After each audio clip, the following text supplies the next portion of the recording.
Welcome to Geocache Adventures with me, Shadow Dragon 1, where I explore the world of geocaching. If you like the podcast, please consider leaving a 5-star review on Apple Podcast or the Geocache Adventures Facebook page. Or share it with somebody that you think would enjoy it. Word of mouth is a great way to spread the podcast. You can also join Geocache Adventures on Buy Me a Coffee. Just follow Geo Adventures, that's one word, GEO Adventures on Buy Me a Coffee, and get behind the scenes on every episode or become a member to unlock other exclusive content. Have you ever looked at those geocaching books on Amazon and wondered if they're helpful or not? Today's episode, I take a look and review the Geocaching, the Ultimate Beginner's Guide. Hey everybody, Amy, Shadow Dragon 1 here. Today I am going to review the Amazon book, Geocaching, the Ultimate Beginner's Guide. This book is written by Colin McDonald. I've been meaning to do this for a while. This is supposed to be a good how-to book for beginners. It's got 3.9 out of 5 stars on Amazon, so I thought I'd take a look at it. I often hear from newer geocachers that they're looking on how to get started. You see it a lot in the Facebook groups. So I thought I would take a look at this book and see if it's worth recommending to anybody. So it's a digital book on Amazon. The cost of the book is 99 cents. It is only a digital option. The interesting thing is that the description states the book is usually sold for $4.99. Now that's the actual book description and not the price listing. So from what I am aware of on Amazon, when you self-publish, you can write your own description and set your own prices. I am not sure if this book originally sold for $4.99. That certainly seems to be what they want you to think. I do not know how long ago it was listed for $4.99. It's been 99 cents for quite a while now. It's 30 pages long, so it's a quick read. The book is supposed to cover basic history of geocaching, geocache types, how to get started, how to find them, how to hide them, geocoins, trackables, and travel bugs, and it has common terms and acronyms. So this book was written in 2015, so it is a bit dated now, but reading it, it seems like it was actually a bit dated when they wrote it. They talk about more finding with GPS, not so much smartphones, and 2015 it was definitely getting more into the smartphone searching. One review even referred to the book as being dated as well, and that review was written about the time that the book was published. So that gives you a bit of an idea. It still has some good information in it. One thing that I found interesting is that it does list a few other sites for geocaching besides geocaching.com. It lists terracaching.com, which is still an active site, gpsgames.org, which is still an active site, and navicache.com. That site is no longer active, at least when I checked. Some of the sections are a little bit vague. It talks some about container sizes and difficulty and terrain, but it doesn't go into a lot of detail or really discuss the terrain rating at all. It does talk about the difficulty rating some, but it doesn't really get into that terrain rating. It does not list all of the cache types, not even all the ones that were available in 2015. Some of the ones that it leaves out are Giga events. The first Giga event occurred in 2014, so it was still rather newer at the time. It leaves out some of the more uncommon types, I'll call them, like the special HQ type caches, community celebration events, or webcam caches, but it does mention the GPS maze and the ape caches. It does cover all the basic caches, which for a beginner, maybe that's really just what you need to start with. I think that's just kind of opinion of the author. on what they wanted to include. It mentions trade items a few times, but it never really covers rules for swag. At least not all of the rules. It touches on it, but it doesn't really go in depth on what you should be doing, what you should or shouldn't leave. It does have a pretty good list of common terms and acronyms in it. It suggests some gear items to take geocaching, but some of them are a bit odd, in my opinion. For example, it mentions you should take a towel with you, but it doesn't explain what you need a towel for. It talks about hiding geocaches. It actually covers the process fairly well for a beginner. It does keep it fairly general, as it will depend on which website you were using as to the actual submission process, as it did list 3 other sites for geocaching. But it does cover the basic finding your coordinates, submit to the reviewer the requirements for you need to get permission. It does talk about that, and I feel like that section's actually done fairly decently. The section about the geocoins, trackables, and travel bugs is a bit muddled. Some of the wording is confusing. And here's a quote from the book right here. A travel bug that has no tag with unique number is not a travel bug. The owner of the geocache might have created his own way of tracking the content of his cache. That does not make any sense to me personally. Maybe that's something with one of the other websites that it listed. I know sometimes people post trackable codes on a cache that you can discover. Maybe that's what he's trying to refer to. I'm not really certain on that. Other than the name of the author, it didn't really provide any other info on him. I was hoping to reach out to maybe ask a few questions about the book, but I was not able to do that.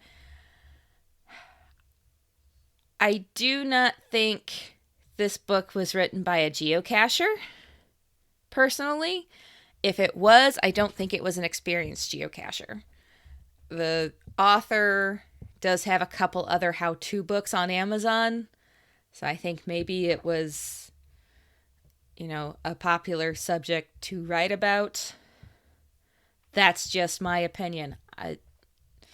Since I can't talk to the author, I don't really know what his experience with geocaching is. There are some grammar errors in the book that make reading some of the sections a bit difficult. That tends to happen with self-published ebooks, but I'm not sure if there's been any revisions or updates on this book since it first came out. Now, it does have some good basic information. It covers the history of geocaching fairly well. I really like the common terms and acronyms list.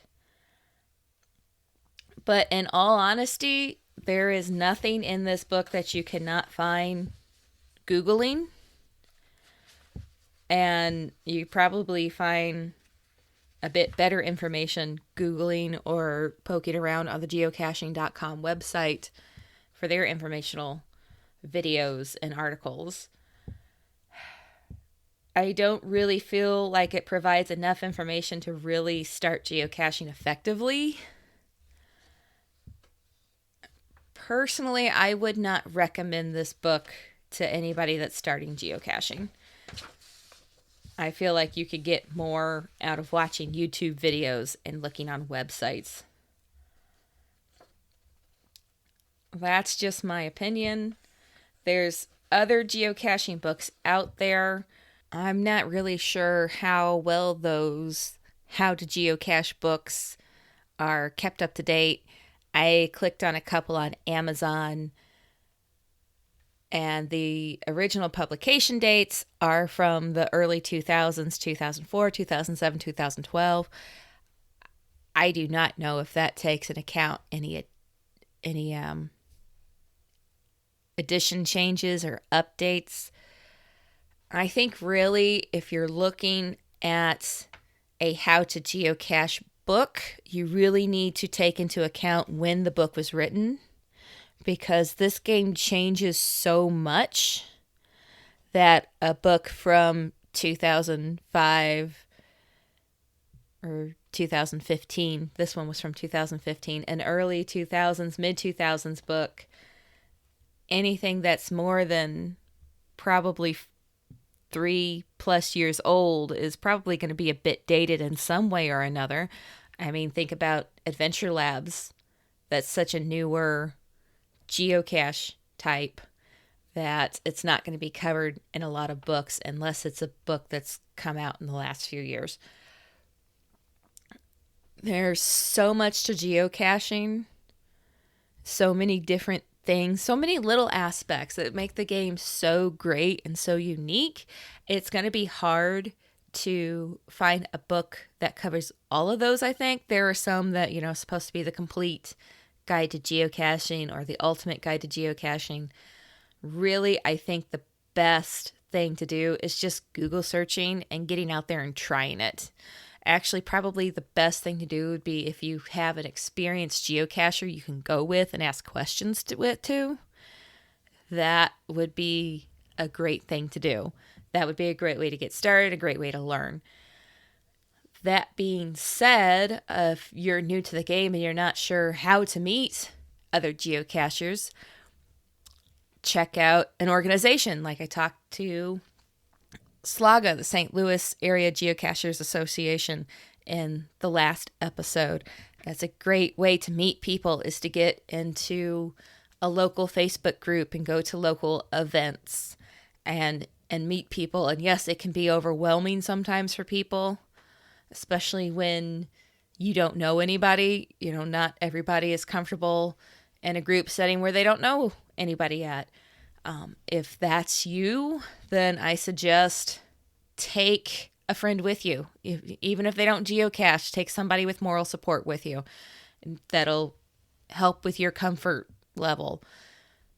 Seek out the coordinator of the event. Talk with them. Ask them questions. If they've coordinated the event, then they're most likely probably happy to talk to anybody who attends. I've been to a couple of events. And yeah, sometimes a big event might feel a bit cliquey because you have all these people that have been to so many events before and they know each other because they've been geocaching so long. But even though it might seem like that initially, if you just kind of walk up and introduce yourself and say, hey, I'm new to this, they will welcome you right in most of the time. It has been my experience that geocachers have always been welcoming. So, that is probably one of the best ways to really get into geocaching and really get your questions answered, is to just talk with other geocachers, whether it's in a Facebook group or at an event. Find some place to reach out with your questions. Googling is a good way to get information. Again, if you Google, you got to watch your source because it might find something a bit more dated. I don't know. It depends on what comes up. Sometimes I Google stuff for research for this podcast, and I think I have found something recent, and it could only be a couple months old, and there's actually something newer out there that outdates the article I thought was recent. It's a ever-changing game. It's a ever-developing game. So there's a lot that's gonna just change and grow over time. So it's gonna have sources becoming outdated rapidly because of that. It's also an amazing game, and that ever growth and ever changing of the game is what keeps it alive and makes it so that anybody can find something they like about geocaching in most cases. Now, there's going to be some muggles out there that just aren't going to be into it. But even then, like my husband, I can get him to go to certain things with me because he enjoys the big mega events that we go to. He enjoys going for an adventure lab. Even though he's not wanting to go out there and find geocaches all the time, he can still get some enjoyment out of certain types of geocaches that we go and do. So there really is something for everybody in geocaching. It's just finding what's right for you. If you do want to check out this book on Amazon, you can just go there and search Geocaching, the Ultimate Beginner's Guide, or you can go to the show notes at geocacheadventures.org. I'll have a link to the Amazon listing in the show notes for you. If you've ever found a geocaching guidebook that you thought was really great and something that you would recommend to somebody, I would love to hear what it is so I could check it out myself and possibly recommend it to others. So you can always send an email or send a message to me on Facebook or Instagram, or just go to the contacts page at geocacheadventures.org and you can reach me from there.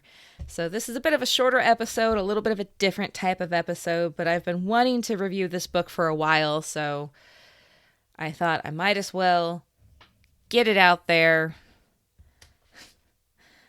Join me again in 2 weeks for the next episode when I talk to Chris from the Geocaching Association of Great Britain. So, little teaser of what's up next. Thank you guys for joining me. Have a great day. You've been listening to Geocache Adventures with me, Shadow Dragon 1. If you'd like to get in touch, you can reach out to me on Facebook, Instagram, or go to geocacheadventures.org and you can find the information on the contact page. Theme music is by The Travel Bugs. Thanks for listening, and I hope you enjoyed this episode. Have you heard of FTF Magazine? It's the magazine for geocachers. It is full of articles and pictures all submitted by geocachers just like you. I'm a subscriber myself, and I love it. My favorite part is the little snippets on the edges of the articles on all the different pages. Those are my favorites. Just go to ftfgeo.com to check them out and tell them Shadow Dragon 1 sent you.